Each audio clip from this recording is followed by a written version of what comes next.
Assalomu alaykum kanalimiz obunachilari. Agarda siz kanalda yangi bo'lsangiz, podpisatsiya va like tugmachasini bosib qo'ying. Demak, bugun biz sizlarga orsa suyuqligi haqida ma'lumot berib o'tmoqchimiz. Demak, orsa suyuqligi farmakologik xususiyatiga ko'ra, ya'ni ta'sir etishiga ko'ra, organizmdagi elektrolitlar almashinuvini yaxshilovchi regidratatsion eritma hisoblanadi. Demak, u qusish va ich ketish holatlarida qabul qilinadi. Demak do'stlar, endi ushbu dori vositani qo'llanilishi haqida ma'lumot berib o'tadigan bo'lsam. Demak, ushbu dori vositamiz, ya'ni ich ketishi va degidratatsiya, ya'ni organizmning suvsizlanish holatida o'sha yo'qotilgan suv va tuz almashinuvini tiklash uchun qabul qilinadi. Demak, siz ya'ni ichingiz ketayotganda kamida masalan 1-2 litr ichingizdagi suyuqlik chiqib ketadi. Demak, u suyuqlikning tarkibida natriy, kaliy, kalsiy, magniy har xil ya'ni elementlar, mikroelementlar yoki bo'lmasam vitaminlar ham deyarli chiqib ketishi mumkin. Demak, mana shu orsa suyuqligi mana shuni to'ldirish, ya'ni funksiyasini bajaradi. Sababi buning tarkibida glyukoza, natriy, ya'ni xlor, kaliy xlor yoki natriy sitrat dehidrati, ya'ni mavjud. Demak, mana shu chiqib ketgan elektrolitlar, demak mana ular elektrolitlar deyiladi. Mana shularni o'rnini bosadi. Ya'ni ich ketishi paytida chiqib ketgan yoki suvsizlanish paytida chiqib ketgan elektrolitlarning o'rnini bosish maqsadida qo'llaniladi. Bundan tashqari do'stlar, o'chirib olay buni. Bundan tashqari do'stlar, organizmdagi kislota ishqor muvozanatini tiklash uchun ushbu orsa suyuqligimiz qo'llaniladi. Va bundan tashqari bolalar va kattalardagi o'tkir diareya va qusish holatlarida ham, issiqlik ta'sirida jismoniy zo'riqish va sport bilan shug'ullanish oqibatida kelib chiqadigan terlash, ya'ni holatlarda ham qabul qilinadi. Demak, aytayapmizki, o'zi bu dori vositamiz organizmdagi suvsizlanish holatlarida. Demak, organizm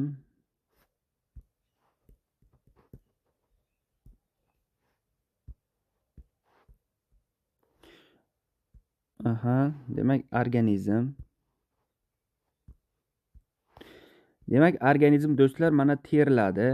Terlaganda ham qanchadir ya'ni suyuqlik ya'ni yo'qotadi. Demak, mana shu suyuqlikni o'rnini to'ldirish uchun ham orsa suyuqligi qo'llaniladi. Demak, bundan tashqari tana harorati oshganda, ya'ni isitma ya'ni oshganda intoksikatsiyada ham qabul qilish mumkin. Va bundan tashqari do'stlar, suv va elektrolitlarning buzilishi bilan kechadigan hozirgi ya'ni jazirama issiqda oftob ya'ni urganda ham qabul qilinadi. Va bundan tashqari do'stlar, suvsizlanishga olib kelgan ya'ni holatlar va alkogol bilan zaharlanishda ham ushbu orsa suyuqligimiz juda ham ya'ni yaxshi samarali ta'sir ko'rsatadi. Demak do'stlar, ushbu dori vositani qo'llash usuli va dozalari haqida ma'lumot beradigan bo'lsam, demak, siz orsa suyuqligini aptekadan sotib olasiz. Demak, sotib olingan orsa suyuqligini 1 sutka davomida ichish buyuriladi.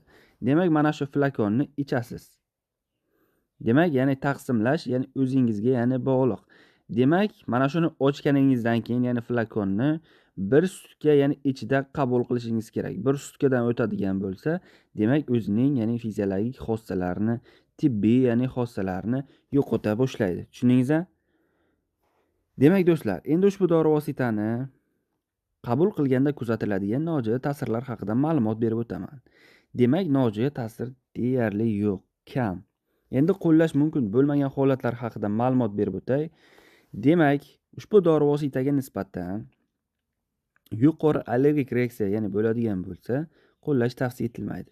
Bundan tashqari o'tkir va surunkali buyrak yetishmovchiligida mumkin emas va xushsiz holatlarda qabul qilish ham mumkin emas. Do'stlar, yana bir jihati eslab qoling, metabolik alkaloz ya'ni organizmingizda ya'ni kechayotgan bo'lsa ham ushbu dori vositani qo'llash tavsiya etilmaydi.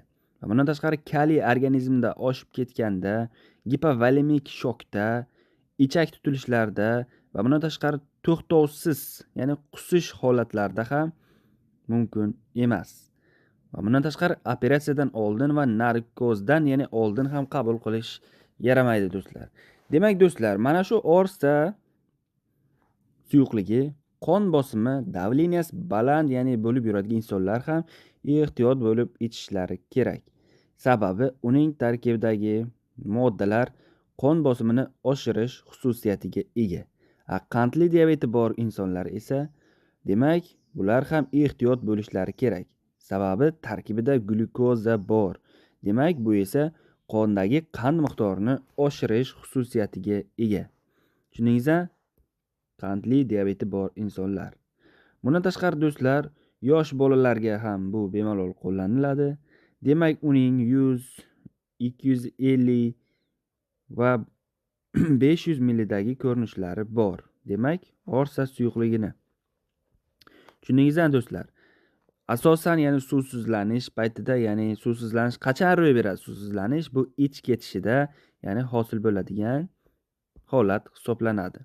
Demak, mana shunday paytda yoki qusish paytida hosil bo'ladi.